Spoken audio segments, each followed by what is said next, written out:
Hello, I'm Cornell Clayton. I'm the director of the Thomas S. Foley Institute at Washington State University. And on behalf of the Institute, I want to welcome you out to this, our fourth event in our series on the 2020 election. Between now and Election Day on November 3rd, each week we will be bringing you some of the nation's leading political experts talking about various aspects of the campaign and the election.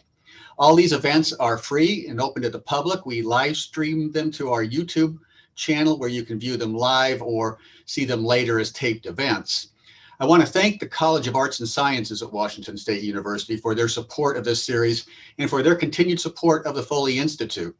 If you want to know more about this particular series or any of our programs at the Institute, I encourage you to like us on Facebook, or you can go to our website at foley.wsu.edu. Today's event is going to look at the various factors that led to the impeachment of Donald Trump and how they may come to influence the upcoming election. Last December, the House of Representatives impeached Donald Trump for abusing his office by withholding military aid to Ukraine in an effort to try to dig up dirt on his political rival, Joe Biden. 2 months later, the Senate acquitted President Trump, but he is now only the third president in American history to have been impeached, after Andrew Johnson in 1868 and Bill Clinton in 1998. He will be the first president to run for re-election as an impeached incumbent. It's difficult to know how this might impact the campaign, but what's clear is that after more than 100 years without an impeachment, we seem to have entered into a period when talk of impeachment has become much more common. In 1974, Richard Nixon escaped being impeached only by resigning his office. In 1998, Bill Clinton was impeached for lying about a sexual affair while in the White House. During the presidencies of George Bush and Barack Obama, there was constant rumblings of impeachment. From the beginning of his presidency, there were calls to impeach Donald Trump, especially in the wake of the Mueller investigation, which found evidence he may have obstructed the investigation into the Russian interference in the 2016 election. So even before Trump was impeached in the Ukraine scandal, something important had changed in American politics. What was once viewed as an extraordinary constitutional process had become a seemingly more regularized political tactic. Much like Bill Clinton, Donald Trump was impeached in a House controlled by the opposition party. He was acquitted by the Senate along a mostly partisan line vote. So, have we entered into a new era of politics of impeachment? And how will Donald Trump's impeachment, which took place just 9 months ago, impact his chances for re-election? Fortunately, we have the perfect speaker to address some of these questions. Julia Azari is an associate professor and the director of graduate studies in the Department of Political Science at Marquette University. She is the author of Delivering the President's Message, The Changing Politics of the Presidential Mandate, published by Cornell University Press. Her scholarly work has appeared in numerous academic journals, and she is a frequent contributor to news outlets and blogs, including 538.com, Mischiefs of Faction, the Washington Post Monkey Cage, and Politico. She's also co-host of the podcast Politics in Question. Dr. Azari is going to talk for about 30 minutes or so, after which I will have we'll have some time for some discussion. If you have questions, I encourage you to email those to me at tsfoley@wsu.edu. Again, that's TS as in Tom S. Foley at WSU.edu. And we should have time to get to several of these questions at the end of our discussion. So Julia, I'm now going to turn the time over to you, and I'll be back later with some questions from our audience. Great. Thank you so much for that introduction. So I'm going to talk about both the Mueller report and more broadly about the politics of impeachment. I want to start with a quotation from presidential scholar Richard Neustadt, who was writing in the 1950s about presidential power and the relationship between the president and Congress.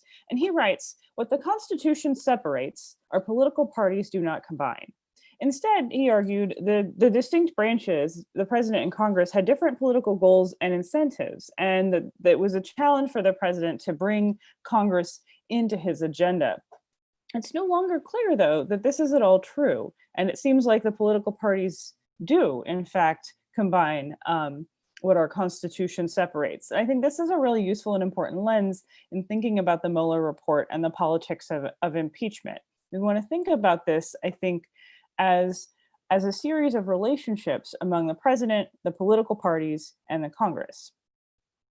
So I'm going to talk just a little bit about my reaction to the Mueller report and what its implications were for both for partisanship as it was received when it came out, and also the relationship between the president and Congress. And then I want to step back and actually walk through some of these impeachment situations that were mentioned before, walking a bit through the meaning of the impeachments and the implications of the impeachments of Andrew Johnson and Bill Clinton, as well as what I like to call an impeachment situation of Richard Nixon. But first, let's talk just briefly about Mueller. I think what was striking to me and to a lot of other commentators was that it did not tell us a lot that was not already pretty widely publicly known and pretty dominant in the news. Instead, it acknowledged presidential wrongdoing, but also the impossibilities of indicting a sitting president. Here, Mueller drew on the logic of a memo from the Office of Legal Counsel from the Nixon era, from 1973. And you can read the legal implications of this memo that says you can't indict a sitting president in two ways. One interpretation has to do with the idea that such an action would interfere with the president's responsibilities and rights under Article 2 of the Constitution to carry out the responsibilities of the US government. The other reading, which is compatible, emphasizes the role of Congress more and suggests that such an action would not just create a conflict and a clash between the prosecutor and the president, but would also interfere with Congress's role, and that it's Congress's prerogative both to investigate the president and to impeach if they see fit. So this is a controversial memo. The logic of this memo is controversial, but it also really underlies the underlying idea of the Mueller report, which is that Congress should take up the issue. That really, the broad implication in the legal community was that the Mueller report said that Congress should look into impeaching the president, not that this was going to be a legal proceeding coming out of this prosecutorial process. This relies, I think, on this old political logic, the same one that Richard Neustadt embraced when he said that the separate branches of the government really had distinct incentives and were not united by political parties. This is an old logic that the chambers would have these distinct institutional prerogatives and not simply be guided by partisanship, and that there might be levers of political power beyond the team mentality that drives mass politics.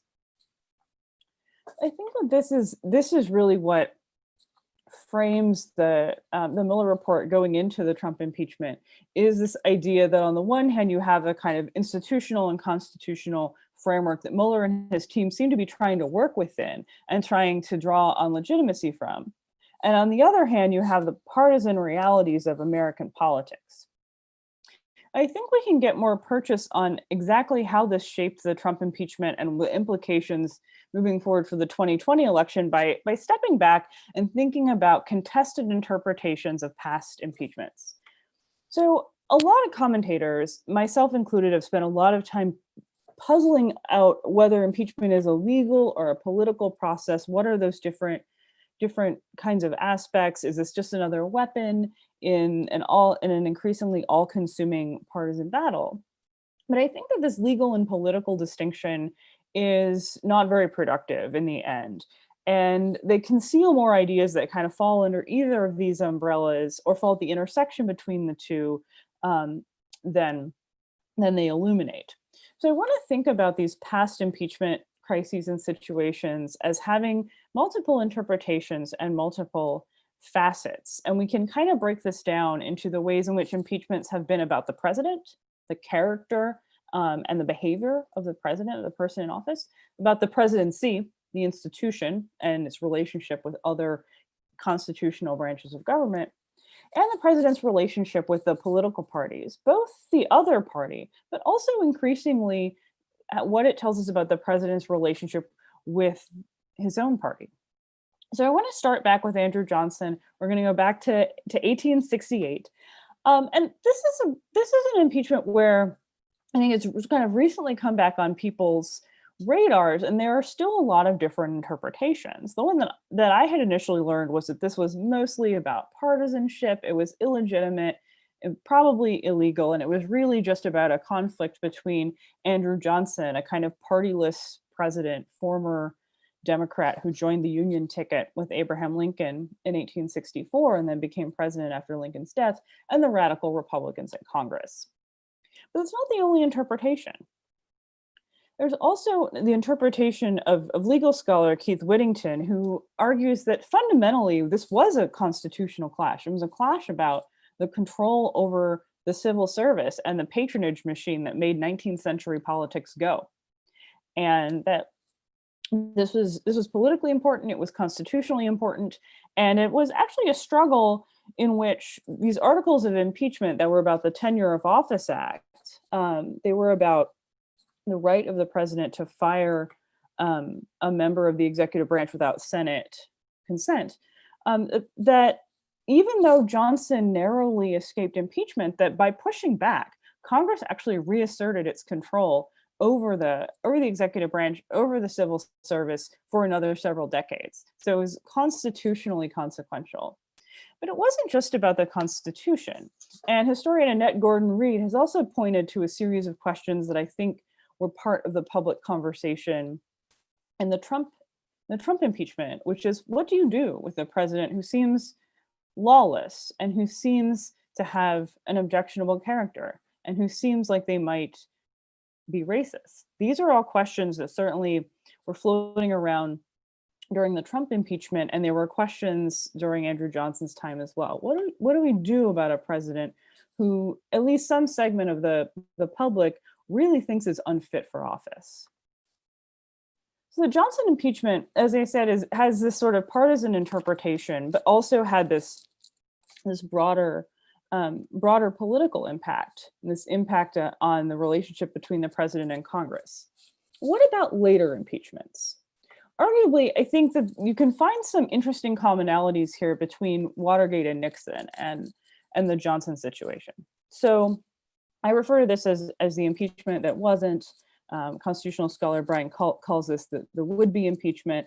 I'm just going to lump it in with the others, even though the articles of impeachment in the House against Nixon didn't go forward because he resigned. So this one is perhaps the least contested in meaning, but it still has multiple facets. That it was about Nixon himself, his character, his inability to handle the pressures of office, his paranoia, but also is very much in a meaningful way about the presidency and the political system. And the implications going forward after Watergate were a series of reforms attempting to rein in the excesses of the executive branch. So we see sunshine reforms, we saw an update to the nation's campaign finance laws, and we saw a kind of cultural turn against the imperial presidency, which I think really shaped the politics of Jimmy Carter's presidency, and perhaps even created space for the appeal of someone like Carter, who emphasized not only his personal character, but that he would have a more measured approach to the office. So I think the Nixon impeachment, the Watergate and the Nixon impeachment situation were really politically significant for how we view the presidency itself, as well as how we view presidential character. Of course, presidential character also played a role in the Bill Clinton impeachment in the late 1990s. So, like Trump, the Clinton impeachment has somewhat been, I think, pushed out of public memory by the context of surrounding events. And the significance of the Clinton impeachment really got overshadowed by the 2000 election and the excitement over the Florida recount, and then by 9/11. And so I think that in some ways it hasn't been considered as much as it should have been as an important and impactful event. But it's worth thinking about. At the time, certainly it was seen very much as a partisan endeavor. And it's worth noting that this is a common thread across impeachments, not a new development to either to the Clinton impeachment or to the Trump one, that partisanship has always been part of politics, and no unified government has ever impeached a president. It's always when the other party controls Congress, or at least part of Congress. in terms of Bill Clinton, so going back again to Keith Whittington's description, he compares the Clinton impeachment to the Johnson impeachment and argues the Johnson impeachment was actually about interesting clashes between Congress and the president, but the Clinton impeachment ended up really boiling down to a debate about what does high crimes and misdemeanors, the constitutional language that describes impeachment, what does that mean? And that isn't necessarily a meaningful question. I think this distinction is important. I'm not sure I agree with Whittington that defining high crimes and misdemeanors is just a linguistic question. It seems really critical to one of the underlying and unanswered questions of impeachment, which is how do we hold the president accountable outside of elections? Is it possible to hold the president accountable for misdeeds? And it's not obvious to me that given the existing processes that it is. So given that deep partisanship, right, given the tenor of the Clinton impeachment, it was very much seen as a kind of elite clash between congressional Republicans and Democratic President Clinton. What were the implications? What was the meaning? And I think that in many ways, this shaped the contemporary political world. This was really the beginning of this kind of partisan online media, and the absence of news gatekeepers really was the beginning of a major shift in how we consume our news. And as a result, Republicans and Democrats, to a degree, really saw this impeachment very differently. There were these very distinct frames that either the impeachment was about President Clinton's improper behavior in the White House and subsequent lying under oath, or it was about Republicans attempting to go after a duly elected president and delegitimize him over what in that frame was described as things that were ultimately trivial. I think this really illustrates how Republicans and Democrats came to be living in different political worlds. So in that way, it helped shape the world that we're in, the political situation that we're in now. I also think that an underexplored element of Clinton's impeachment is the way in which Democrats have never fully reconciled themselves to this legacy.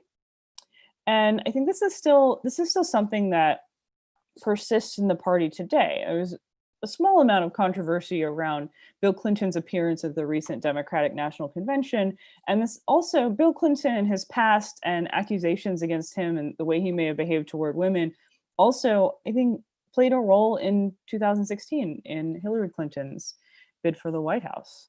So we start to see a situation in which it's not only that impeachment is about a clash between the president and Congress and questions about the presidency.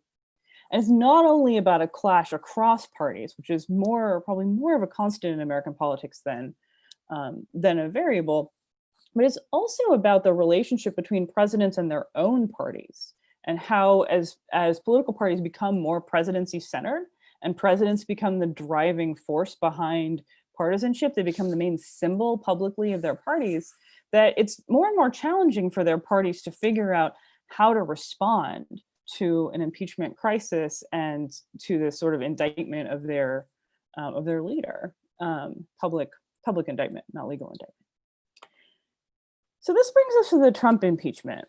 We have the Mueller report lead up, the highly partisan reception of the Mueller report, in which the Trump White House says total exoneration. Obviously, Trump opponents see the facts much differently. We have deeply partisan reaction among the public. We have nearly a clean split on the votes in Congress. So even in the world of very partisan impeachments, as they all have been, this stands out. What I want to talk about here is what are the implications? I think we kind of know that American politics is really polarized, and we know that it's very difficult for any event to break through that Trump's approval is very steady, that political attitudes toward partisan figures are very steady and very predictable. So what is new here? What can we learn from this? I think there's actually a couple of things that we can learn.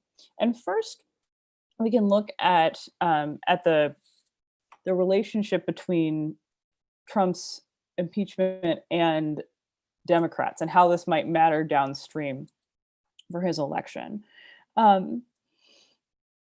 This really weakened, I think Trump's credibility was already very strained with Democrats in Congress and the electorate, but this really weakened any possibility of a rally when the COVID crisis hit in March. And that's at least in most of the United States when we started to respond to it.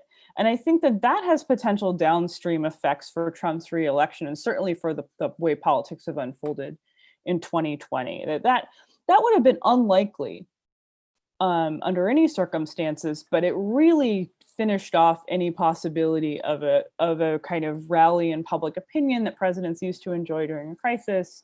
It really eliminated any possibility, I think, of Trump meaningfully working across the aisle with the Democrats. So it weakened him in that way, and that's very much of a piece of what we've seen in past impeachments.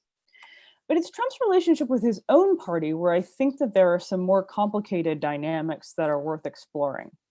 And here, so I said a minute ago that the vote in Congress was just almost a clean party line, but almost, not entirely.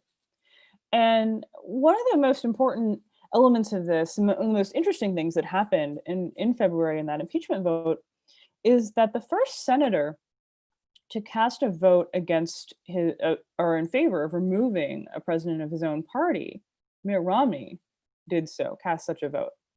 And you could kind of think about this like, okay, this is just about who Romney is. He's kind of independent-minded. He's shown himself to have the courage of his convictions when it comes to pushing back against the Trump administration. And those things are all true and reasonable interpretations. But I also think that Romney's defection, and along with it, his vote in favor of calling more witnesses, and Susan Collins of Maine voted for that as well, sort of gives up a bit of the game about what the basis of that vote was. And we know this, right? That this was primarily the president's own partisans casting a vote in his defense out of loyalty and not out of sincere beliefs. I think most people kind of already think that, but I think that these defections kind of give up that game.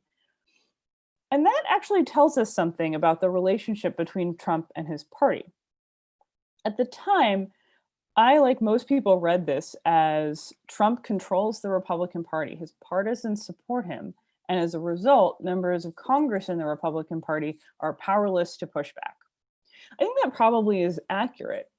But I think that it is also worth thinking about how that game then later plays out, which is that Trump has this meaningful role as the leader of the Republican Party, but he also kind of owes his remaining in office to the members of his own party, right? So it flips that script a little bit, it flips that power dynamic. They're no longer in debt to him, he's in debt to them. So what does that mean moving into the 2020 election and specifically into the COVID crisis? I think that there's also a reasonable argument to be made that under different circumstances, if Trump had had a little bit more political capital, if he were a little bit more meaningfully in charge of his own party, if he had a little bit of a political public opinion cushion, he might have been able to persuade Republicans in Congress to go along with larger relief bills to try to address both the COVID crisis and also the ensuing economic crisis, and that might have helped his reelection chances. But as it was, his political capital was really diminished. Republicans, his own party, had just come to his own rescue in Congress, not the other way around. And he had, as I said, very thin margins to begin with, but had really blown all credibility with Democrats. So I think this is how we should think about the relationship between the Trump impeachment, the COVID crisis, and his chances for reelection, which is ultimately that this didn't help him politically very much at all, and that while it established Trump's role as the leader of the Republican Party and the person who controls the kind of partisan levers of the party, it left him in debt to members of his party and not the other way around, diminishing his chances of persuading them to go along with bigger spending that probably would have helped the president in the end. So I just want to conclude by talking about how we might think about impeachments. As has been said in the introduction, has been said before, it seems like we're in an era of more frequent impeachments. And I think it's useful to think about them not as wholly legal and not as wholly political, but that they often entail a variety of arguments about the presidency, about the president, and about the parties. And that they're both about the dynamics between the two parties, but also about the relationship between the president and his own party. So just to think about how these impeachments matter, the facts of the Mueller report and the Ukraine case did shape the public response, as did the existing levels of partisanship. So in this sense, the Trump impeachment happened in the world that the Clinton impeachment made, that partisan world. The Trump impeachment also asked about the president using the power of the office for personal and political ends, and it posed questions about the nature of the executive branch. In that sense, the Trump impeachment happened in the world that the Nixon near impeachment made. The question at the heart of Trump's impeachment was really how to hold a president who was perceived to be temperamentally unfit, how to hold such a president accountable despite unprecedented circumstances. And in that sense, the Trump impeachment happened in the world the Andrew Johnson impeachment made. The implications of the Trump impeachment are still unfolding. But the COVID-19 pandemic, the 2020 election, and any subsequent presidential impeachments that we might see will all happen in the world that the Trump impeachment has made. All right. Well, thanks, Julia. Got lots to talk about. Let me start off by asking you what you think the impact of an impeachment is in terms of electoral politics directly. So after Clinton's impeachment, how did it impact Al Gore's campaign? How did it impact the Republicans who are running for Congress and their campaigns? I wonder if you could speculate how it's going to impact, how Trump's impeachment is going to impact, for instance, both Democrats and Republicans running in this climate now. I'm thinking of people like Susan Collins in particular. Yeah, that's the Susan Collins point is a good point too. I think that, so, I mean, going back to the Clinton one, I've kind of concluded, having thought a lot about it, that it hurt everybody. And that's sort of the politics of both of impeachment and of this sort of really like battering partisanship, is that it ultimately kind of brings everybody down. I think that it's likely that the Republican Party suffered some from the perception that they were going after Bill Clinton in 1998. But I think it's actually also likely that the need to run away from Clinton and to kind of establish a separate political identity and establish a sort of moral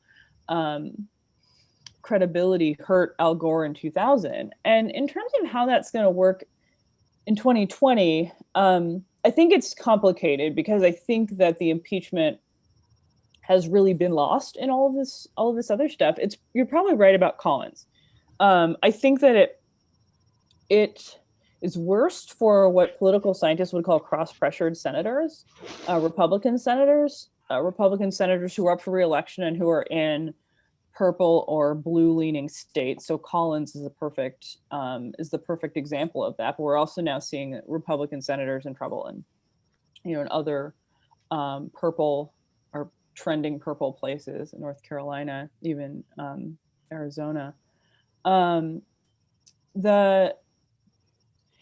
terms of how it affects Trump, like I said, I think it's a sort of downstream effect, which is that it obliterated any additional political capital he might have, which made it impossible for him to work the kind of coalitions he would have had to work to come up with a more effective COVID response. I mean, obviously there are other factors shaping that, but I think particularly Trump might have gone ahead with a more extensive relief bill, but selling Republicans on that was hard. And I haven't heard anyone else articulate this, and I don't know how to prove it, but at that point he was in debt to them, not the other way around. So right.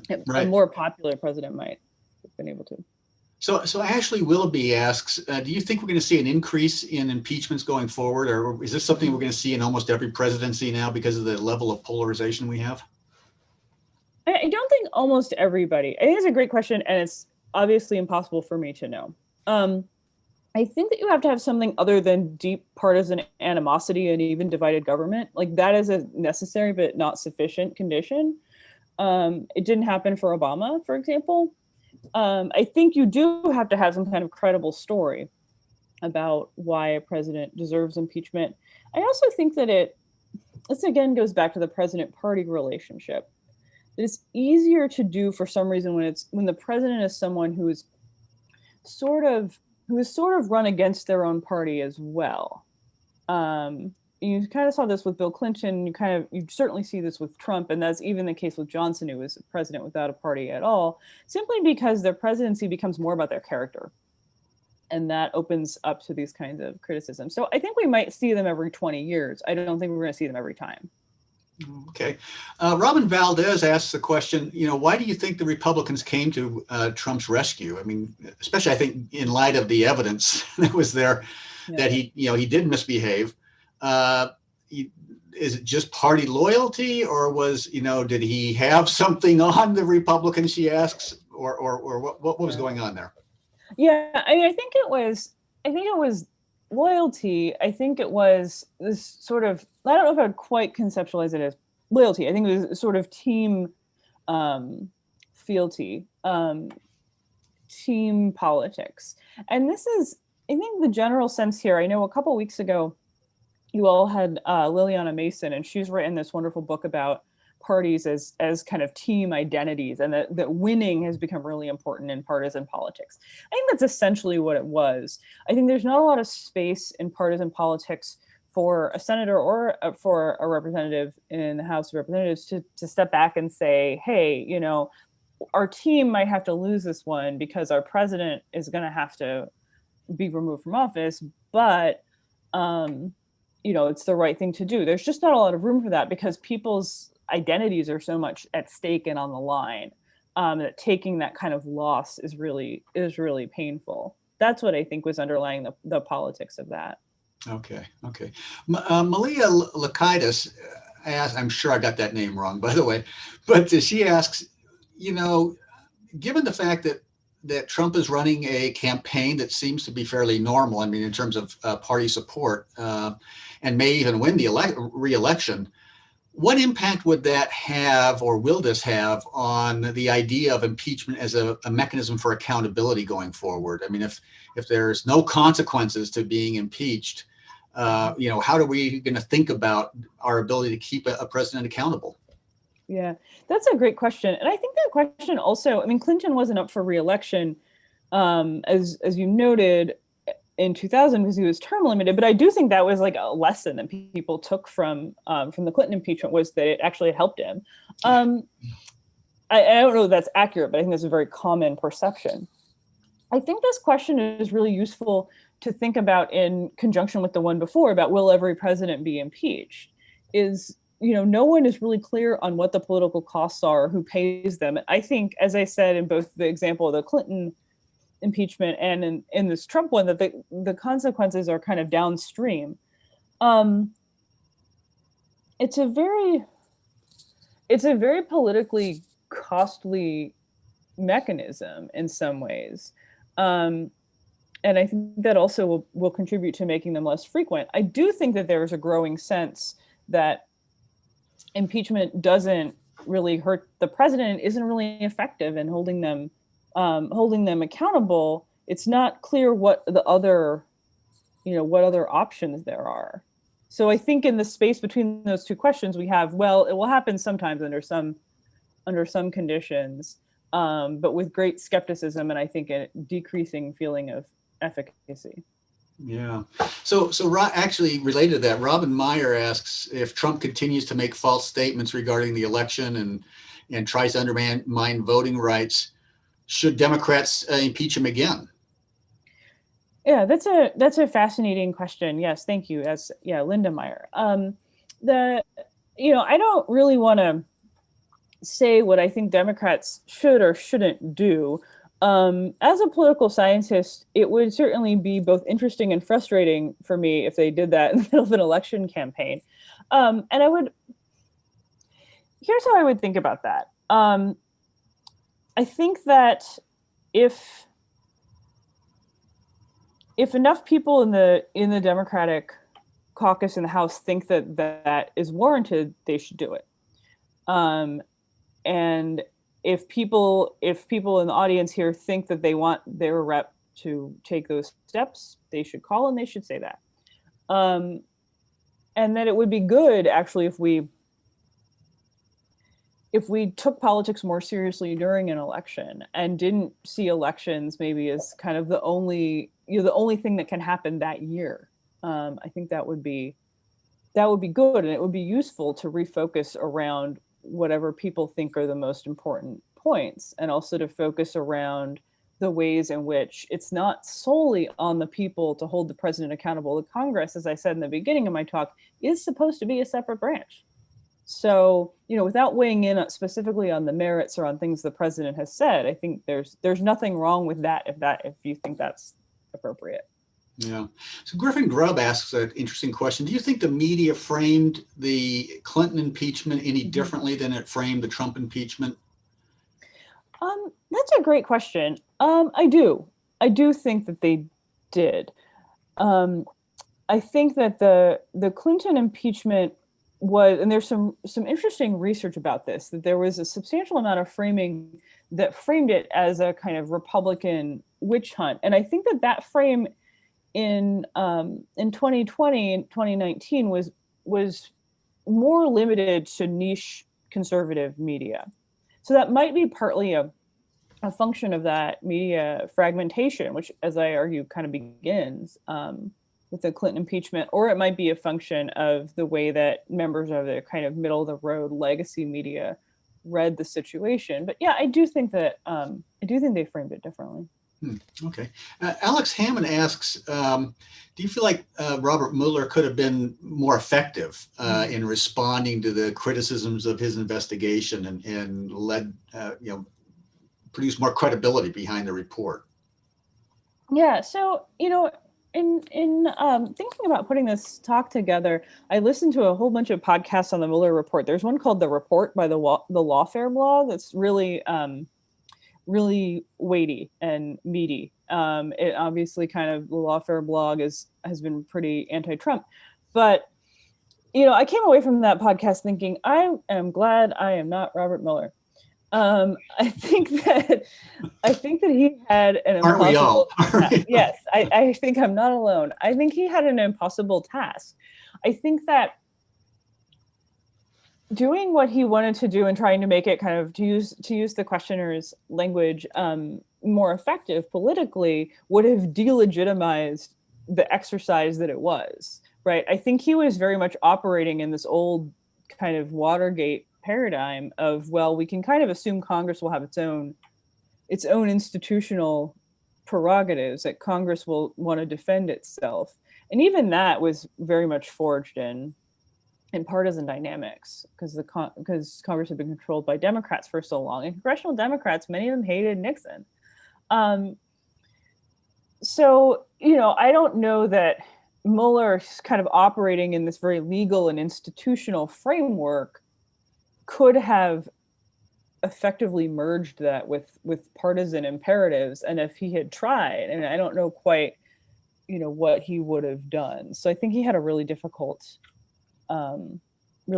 task. And it's possible that we will see, to speak to this question about, will we see impeachments going forward? Will they be kind of more overtly political and dispense with the trappings of legal prosecution kind of language? Maybe. And I don't know that would be a very positive development. So I think there was a reason why Mueller made the choices that he did. Yeah.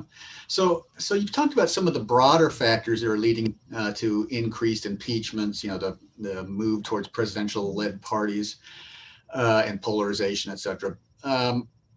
Some of our viewers ask, is there other factors that explain why some presidents are impeached and others are not? I mean, is it the case that that the most lawless and corrupt presidents get impeached and those who aren't impeached, or what are the factors, the personal factors, I suppose, that may lead to presidential impeachments?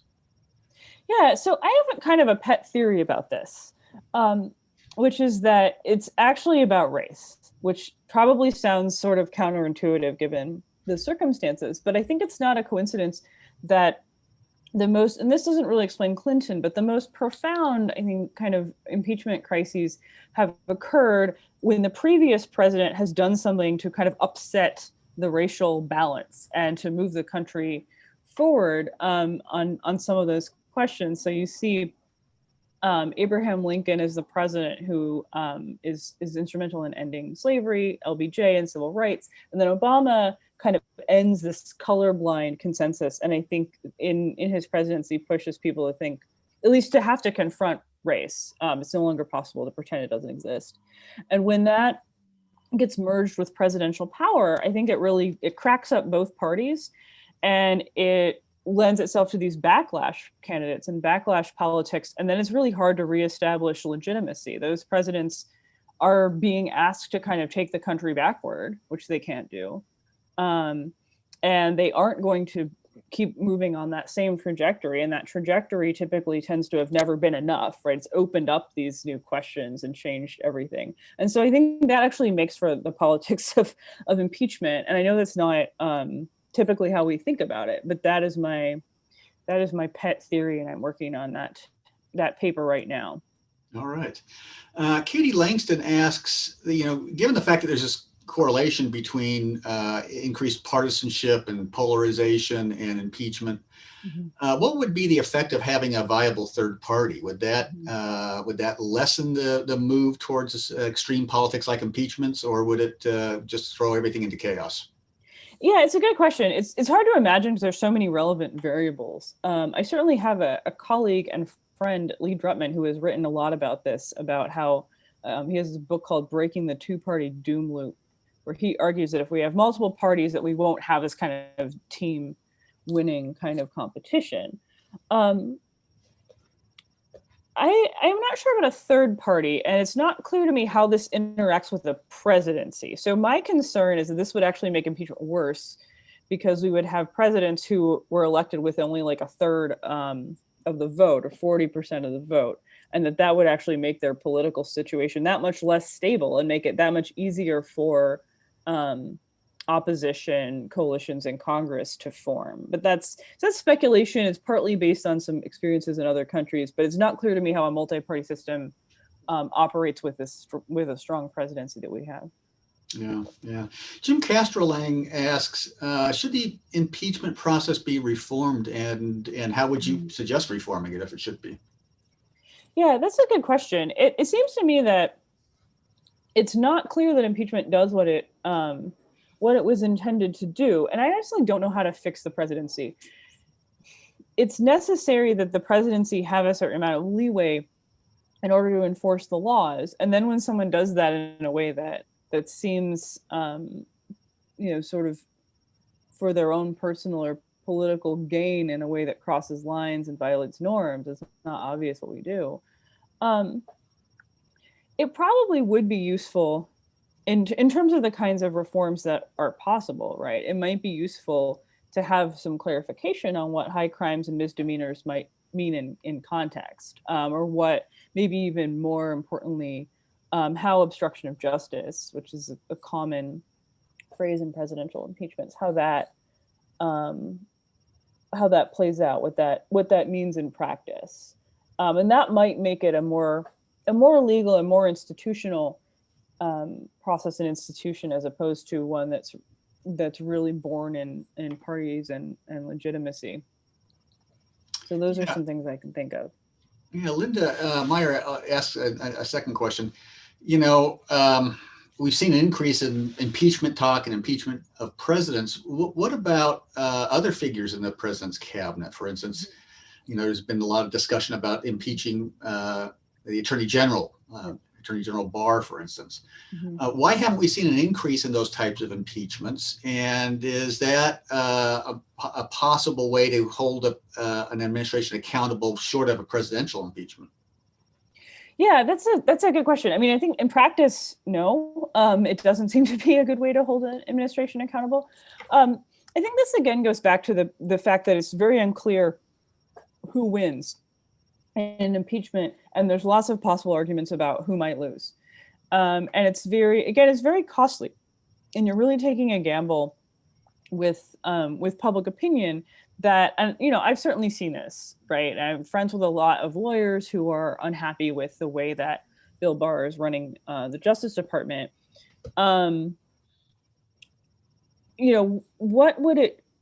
What would be the cost and benefit calculus for someone, for Nancy Pelosi or congressional Democrats to say, all right, we're going to make this a priority?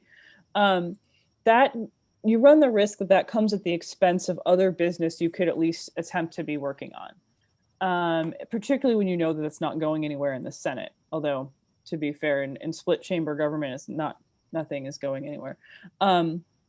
But I think that's sort of the issue, where our lack of clarity about the political cost and benefit makes members of Congress very risk averse when it comes to going after the administration. Yeah.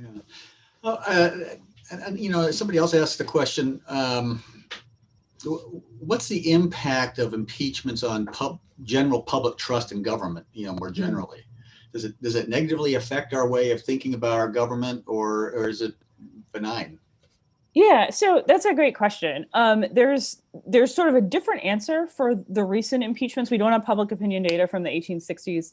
But for Watergate, the story is pretty much that really affected people's trust in government. And that to me is actually really interesting, because that's an instance where, although the process didn't quite unfold as written, you did see the president resign, right? You did actually kind of see a resolution, but nevertheless, it really had a negative impact on people's trust in government. For Bill Clinton, this is harder to suss out, but scholars who study trust in government in this period have argued that it should have been a lot higher, because trust in government tends to fluctuate with the economy. And so the economy was quite strong in the late 90s. Trust should have been higher, and that it wasn't. And the Clinton impeachment is possibly a factor driving that. When it comes to Trump, again, I think this is going to be really challenging to disentangle from existing partisanship and from what's unfolded over the rest of 2020. But in that sense, I think trust in government was probably already, was maybe already pretty low. I don't know if it made it any worse. And also some of that has to do with the fact that this impeachment didn't change anyone's mind in any other real way. Yeah, I'm thinking back. Nancy Pelosi held off on impeachment for a long time. She was under pressure from her caucus to begin impeachment even before the Mueller investigation came out, and certainly afterwards. And she held off. But in the end, she made the argument that given the evidence of misconduct by the president, that trust in government would suffer more if they didn't move forward with an impeachment. What do you think of that argument? Yeah, that's a great argument. It's hard to figure out we have two very difficult questions there, right? How to figure out the effect of something that didn't happen or that wouldn't have happened, and a counterfactual. I don't know. That's a good question. I think it's possible that would have been a downstream effect where I don't know that it would have really changed 2020, but I think it would have been one more building block in the nascent faction in the Democratic Party, the one that's pushed back so much against Pelosi, on the left flank, and kind of, one more argument that, look, these people are ineffective. These institutionalists, these establishment types, and I think that's a way to describe Pelosi, is quite liberal, but very much institutionalist, very much establishment, is like, they're not doing it. They're not holding this president accountable. And I think that would have shaped the Democratic Party in certain ways, but I don't know that we would have seen it, yesterday. Yeah, my friend Sandy Levinson makes a different argument about impeachments. And he says, look, one of our problems is we think about impeachments as this extraordinary tool that should only be used very rarely, when in fact we should think about it more like a vote of no confidence in a parliamentary system of government. And if we did that, then it would make it easier to hold presidents accountable, especially by their own partisans. They wouldn't see it so much as giving up on the party, as simply wanting to change leadership in the party. What do you think of that argument? We should have more impeachments, not fewer. Yeah, I don't really have a strong feeling about whether we should have more or fewer impeachments. I think impeachment is really a function of the presidency, and that's where I think I'm somewhat skeptical of the idea of making it more parliamentary. I don't think it would be bad for our politics to be more parliamentary. They're just not. And the president doesn't have a prime ministerial role. The president has this, very specific role of executing the laws in a way that's supposedly independent from Congress. And the president is this really focal partisan figure. I think that's really distinct from what you see in most parliamentary systems. Would it be bad for the president to be more accountable to members of Congress? I don't know. But the Constitution is really expressly written to prevent that. The Constitution is really written for the two branches to be politically distinct. And so that's where, I think this is where Levinson and I might probably look at this a little bit differently, because legal scholars really like to look at how life should be, and they have wonderful ideas about that. As a political scientist, I'm very much like, well, this is how it is. But, maybe, sure. Yeah. I wonder if you could say just a little bit more about Mitt Romney's vote. You noted he's extraordinary because it's the first time in history a partisan from their own party voted to remove a president from office. And again, you could see that as a profile in courage, or you could see it as simply inner party divides. Mm-hmm. But how? Where do you come down in that debate about which it was, or was it both? I guess it could be both. I think it's both. So I think there's certainly substantial evidence that there's a never Trump faction in the Republican Party, and there's sort of a shadow faction, right? Like there's a never Trump faction or an anti-Trump faction that's pretty vocal about it. Most of them have left Congress. And then there's an anti-Trump faction that will sort of shake their head a lot, but usually side with the administration. And then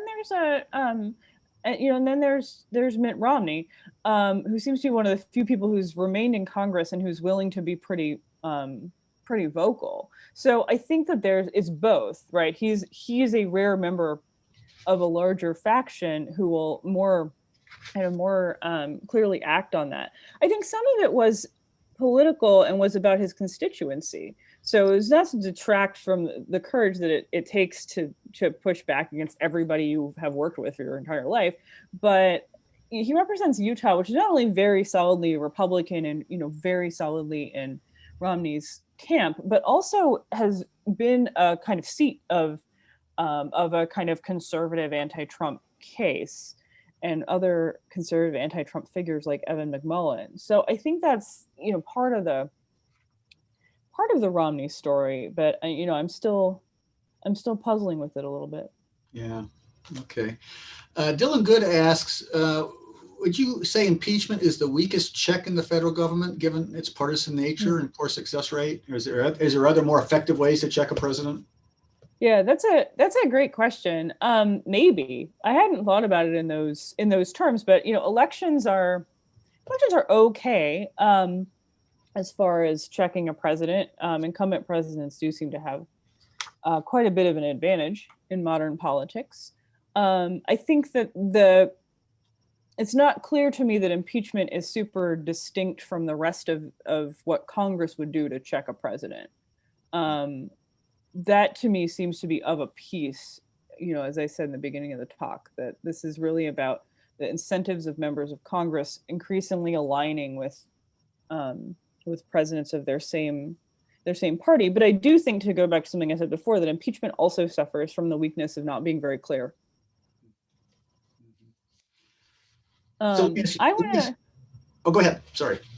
Just briefly, I want to acknowledge someone asked in the chat about, there is that maybe these were false impeachment charges. How about bringing those charges to those involved? And I just want to, I'm not a legal expert on kind of what that would look like, but I do want to acknowledge that, just as I encouraged people to, if they're frustrated and they want their representative to, their Democratic representative to push to impeach Trump again, that if you are frustrated on the other side, and you should also contact your representative and tell them what you think they should do. I just want to acknowledge that perspective in the chat.